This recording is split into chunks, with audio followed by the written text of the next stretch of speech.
ओम शांति। अब बात करते हैं राजयोग की यात्रा के बारे में और स्वर्ग की ओर जो दौड़ लगाई जाती है उसके बारे में। राजयोग के लगातार निरंतर अभ्यास करने से, रेगुलर प्रैक्टिस करने से मनुष्य को बहुत तरह की शक्तियाँ प्राप्त होती हैं। इन शक्तियों के द्वारा ही मनुष्य सांसारिक रुकावटों को, जो दुनिया की रुकावटें हैं, उनको पार करते हुए आध्यात्मिक मार्ग की ओर आगे बढ़ता है। आज इंसान बहुत तरह की बीमारियां, शोक, चिंता और परेशानियों से ग्रसित है, जूझ रहा है। यह सृष्टि ही घोर नरक बन गई है।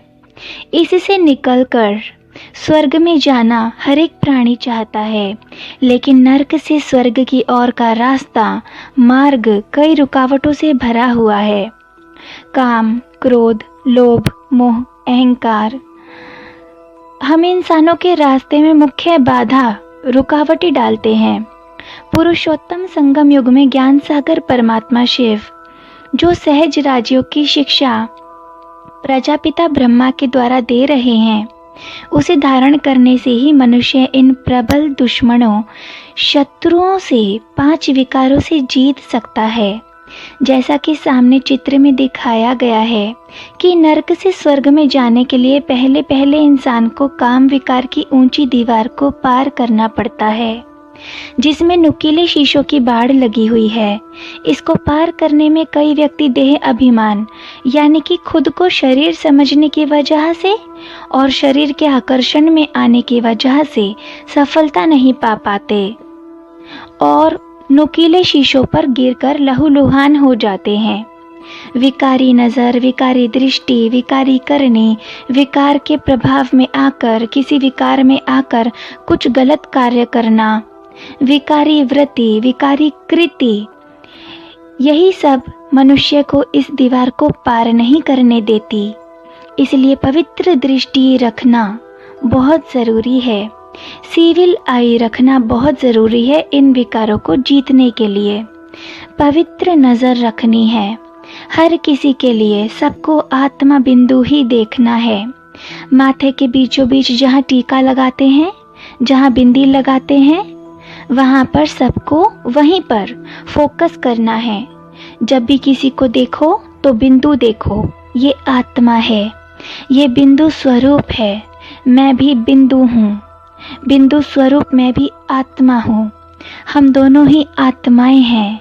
इस तरह से आपकी नज़र पवित्र हो जाएगी, आप पवित्र हो जाएंगे, आपकी वृत्ति में पवित्रता आएगी, आपकी दृष्टि में पवित्रता आएगी और आप आगे बढ़ जाएंगे, जीत जाएंगे। दूसरी भयंकर बाधा क्रोध, गुस्सा रूपी आग का गोला है, अग्नि चक्र है।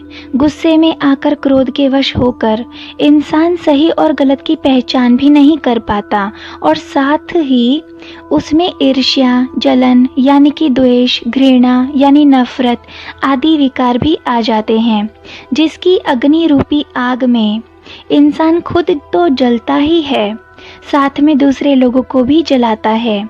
इस बाधा को पार करने के लिए स्वधर्म में स्थित होना बहुत ज़रूरी है। स्वधर्म यानी क्या? स्वधर्म यानी कि मेरा धर्म, मुझ आत्मा का धर्म क्या है? सबसे पहला धर्म मुझ आत्मा का क्या है? मेरा धर्म है कि मैं शांत हूँ, मैं शांत स्वरूप हूँ, मुझे शांत ही रहना है। ये मेरा धर्म भी है, मेरा स्वभाव भी है कि मैं आत्मा शांत स्वरूप हूँ और मुझे इसी स्मृति में रहना है। मैं जहाँ कहीं रहूँ, जहाँ कहीं भी जाऊँ, मुझे शांति ही चारों ओर फैलानी है, मुझे शांति ही दान में सबको देनी है। जो कोई भी मेरे पास आए उसको शांति ही महसूस हो, वो आत्मा भी शांत हो जाए। तो ये मेरा सबसे पहला स्वधर्म है कि मैं शांत स्वरूप हूँ। इस स्थिति में स्थित होना बहुत ज़रूरी है, तो हम आगे बढ़ जाएंगे। तीसरा है लोभ यानी कि लालच। लोभ यानी कि लालच भी इंसान को उसके सच के रास्ते से हटाने के लिए रास्ते में खड़ा है। लालची इंसान को कभी भी शांति नहीं मिल सकती और वह मन को परमात्मा की याद में नहीं टिका सकता। इसलिए स्वर्ग की प्राप्ति के लिए इंसान को धन यानी कि पैसा और खजाने के लालच और सोने की चमक के आकर्षण से भी जीत पानी बहुत ज़रूरी है। तो हम एक और कदम आगे बढ़ जाएंगे जीत की ओर। याद रहे, जब भी हमें किसी चीज़ का लालच हो तो हमें इतना याद रखना है, सब कुछ जो कुछ भी हमारे पास है परमात्मा की ही देन है। सब कुछ हमें परमात्मा ने दिया है, तो लालच कैसी करनी। उसकी याद में रहेंगे तो स्वतः ही हमें सब कुछ मिल जाएगा। अपने आप हम भरपूर होते जाएंगे हर चीज़ से। इस दुनिया में हर चीज़ हमें मिलेगी, लेकिन परमात्मा का साथ सबसे अमूल्य है, इसलिए उसको नहीं खोना है, उसको हमेशा याद रखना है। तो लालच जैसी विकार से भी हम ऊपर उठ जाएंगे और इससे जीत जाएंगे। किसी भी चीज़ की लालच नहीं रखनी है, कुछ भी हमारा नहीं है और ना ही हमें कुछ अपना रखना है। अगर हमें कुछ अपना बनाना है तो परमात्मा को। परमात्मा ही हमारा अपना है, हमारा पिता है, हमारा दोस्त है, हमारा सखा है, हमारा शिक्षक है, हमारा गुरु है, हमारी माता है, हमारा पिता है, हमारा भाई है। हम जो उसे बनाना चाहे हमारा प्यारा प्यारा साथी है। इस जन्म का नहीं, लेकिन हर जन्म का साथी है वो हमारा। तो बस एक उसको पा लिया, दुनिया में हर चीज़ हमारे हिस्से में आ जाएगी, क्योंकि वो तो बेहद का प्यार करता है ना, तो उससे ऐसा प्यार कर लेना है। चौथा है मोह। मोह यानी अटैचमेंट। मोह भी एक ऐसी बाधा है, ऐसी रुकावट है जो जाल की तरह खड़ी रहती है। इंसान मोह के कड़े बंधन के वश होकर अपने धर्म और कार्य को भूल जाता है, फिर चाहे वो किसी का भी मोह हो। साथी का मोह हो सकता है, माँ बाप का मोह हो सकता है, भाई बहन का मोह हो सकता है, किसी भी चीज़ का मोह हो सकता है, किसी वस्तु का मोह हो सकता है, मकान का, जड़ वस्तु का मोह हो सकता है, किसी भी चीज़ का मोह हो सकता है। तो इस चीज़ में हमें ये ध्यान रखना है कि हमें किसी भी चीज़ का मोह नहीं रखना है, क्योंकि इस दुनिया की हर चीज़ विनाशकारी है। और विनाशकारी चीज़ से किस तरह का मोह?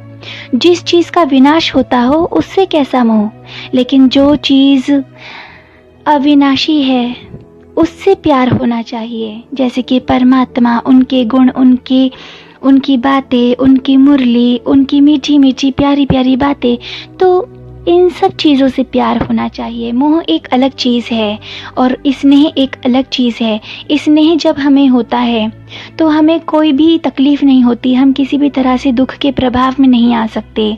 लेकिन अगर हमें किसी चीज़ से मोह है, फिर चाहे वो किसी इंसान से या किसी इस दुनिया की किसी भी चीज़ से जुड़ा हुआ है, किसी वस्तु से है या किसी जड़ वस्तु से है मोह, मकान से, किसी भी चीज़ से हमें मोह है, तो वो तो विनाशकारी है।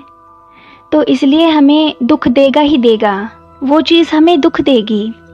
मोह हमेशा दुख देता है, लेकिन स्नेह हमेशा सुख देता है। तो अगर हम मोह को जीत लेंगे, हमें इस स्थिति में रहना है कि परमात्मा की याद में रहना है, बस परमात्मा से स्नेह रखना है और अपने कर्तव्य को करते रहना है। इससे ही स्वर्ग की प्राप्ति हो सकेगी। कई बार क्या होता है, इंसान मोह के कड़े बंधन के वश होकर अपने धर्म और कार्य को भूल जाता है और पुरुषार्थहीन बन जाता है। तभी गीता में भगवान ने कहा है कि नष्टो मोह स्मृतिर्लब्धा बनो, यानी कि देह सहित देह के साथ, देह शरीर के साथ, शरीर के सभी रिश्तों के मोह जाल से निकलकर परमात्मा की याद में स्थित हो जाओ और अपने कर्तव्य को करो, तो मोह से जीतना आसान हो जाएगा।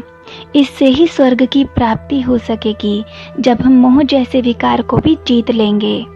पांचवा है अहंकार, घमंड। अहंकार यानी कि घमंड, ये भी इंसान की उन्नति के रास्ते में पहाड़ की तरह रुकावट डालता है। घमंडी इंसान कभी भी परमात्मा के करीब नहीं पहुंच सकता है, कभी उनके करीब नहीं हो सकता है, कभी उनके दिल में जगह नहीं पा सकता है।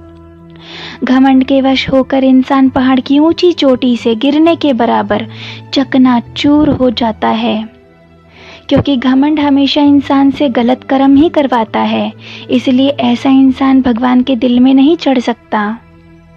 और वो ऊंची चोटी से गिरने के बराबर चकनाचूर हो जाता है। उसे ऐसी चोट लगती है। इसलिए हमें घमंड से भी जीत पानी है। स्वर्ग में जाने के लिए अहंकार को भी जीतना जरूरी है। याद रहे कि इन विकारों पर जीत प्राप्त करके मनुष्य से देवता बनने वाले नर नारी ही स्वर्ग में जा सकते हैं, वरना हर एक व्यक्ति के मरने के बाद जो यह लिख दिया जाता है कि वह स्वर्गवासी हुआ, यह बात बिल्कुल गलत है, बिल्कुल गलत है।